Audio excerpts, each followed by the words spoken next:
assunto que tomou conta do noticiário ontem. Aí sim a gente coloca o Racionais na hora que tem que entrar o Racionais, né? Esse e é aqui. capão, mano. Mais um dia. Eita. Sobe olhar seminário do Ó, a justiça anulou ontem a condenação de 74 policiais militares pelas mortes de 111 presos no massacre do Carandiru, em 2 de outubro de 1992, Ellen.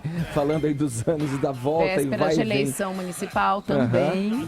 Olha, como a nossa audiência é formada por muita gente que até nem era nascida na época, né? Eu gostaria que você contasse um pouco dessa história, né? Contextualizasse essa história envolvendo essa atrocidade, né? Essa tragédia. 111 presos mortos no Carandiru na invasão da PM e esses 74 policiais militares aí com as suas condenações anuladas.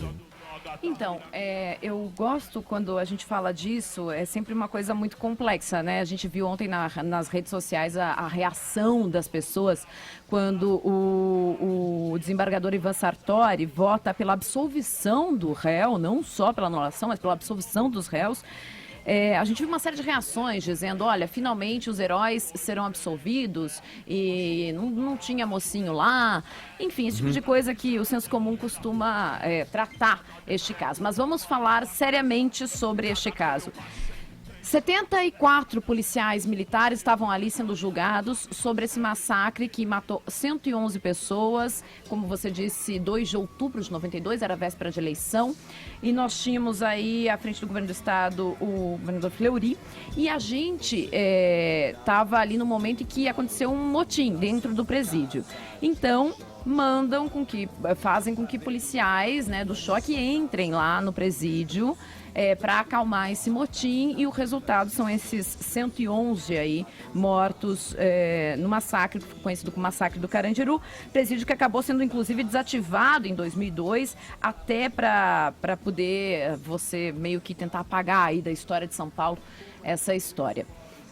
Goste você ou não, o que aconteceu é que você teve ali um banho de sangue, foi muito bem retratado. Quem está nos acompanhando pelo aplicativo está vendo aí o filme do Hector Babenco, né, o Carandiru, baseado no livro do Dr. Drauzio Varela.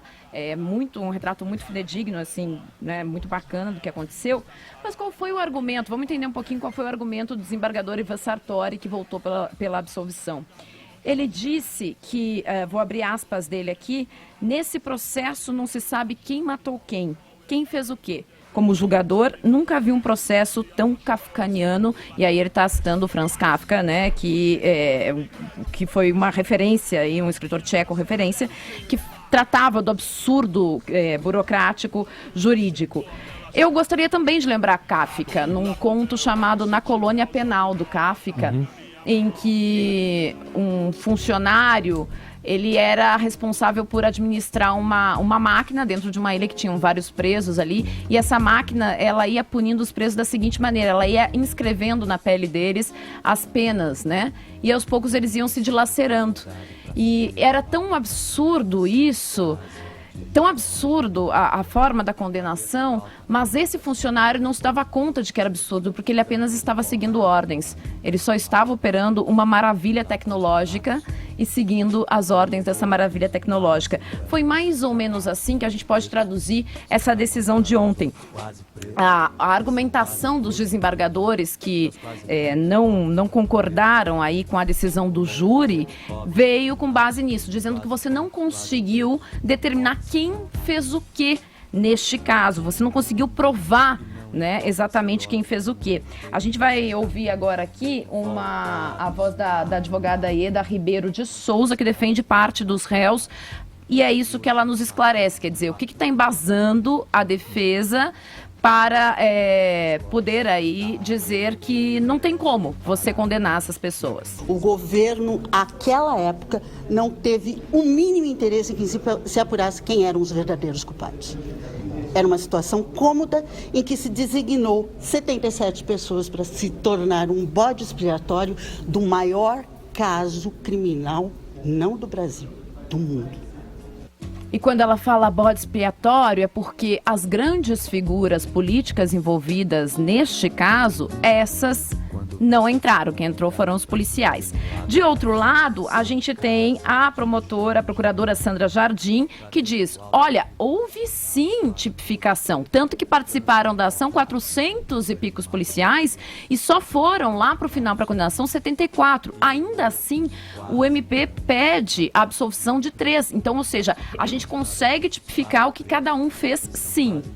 São crimes dolosos com penas muito altas e como eles foram pronunciados recentemente, não vai se verificar a prescrição. O que tinha de ser prescrito, o que tinha de ser pego pela prescrição, que eram os crimes de lesão corporal e eventualmente uma outra tentativa, já foi.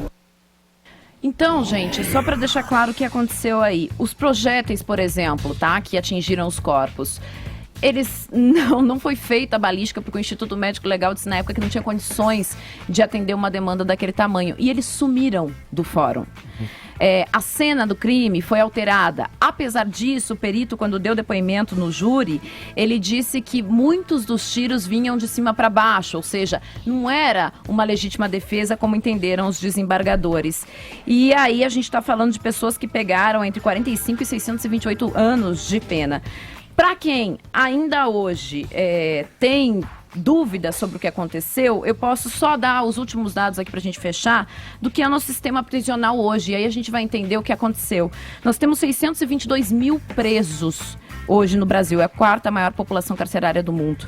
Nessa população carcerária, mais da metade tem entre 18 e 29 anos de idade, 62% são negros, 75% tem só até o ensino fundamental completo, 28% dos detentos respondem por crime de tráfico de drogas e só 10% por homicídio. Então, quando você diz que não tem mocinho lá e tudo mais, tudo bem, não tem. Mas também não tem o tipo de criminoso que o senso comum costuma pensar que se tem. É muito menor essa quantidade. E a gente, quando fala em direitos humanos, as pessoas dizem, direitos humanos é para humanos direitos. Só quero lembrar vocês que vocês estão reivindicando aí uma frase muito usada na época da ditadura do Chile, né, que tentou se falar sobre isso. Direitos humanos não é para defender bandido, é para defender que a justiça seja aplicada da mesma forma para todos.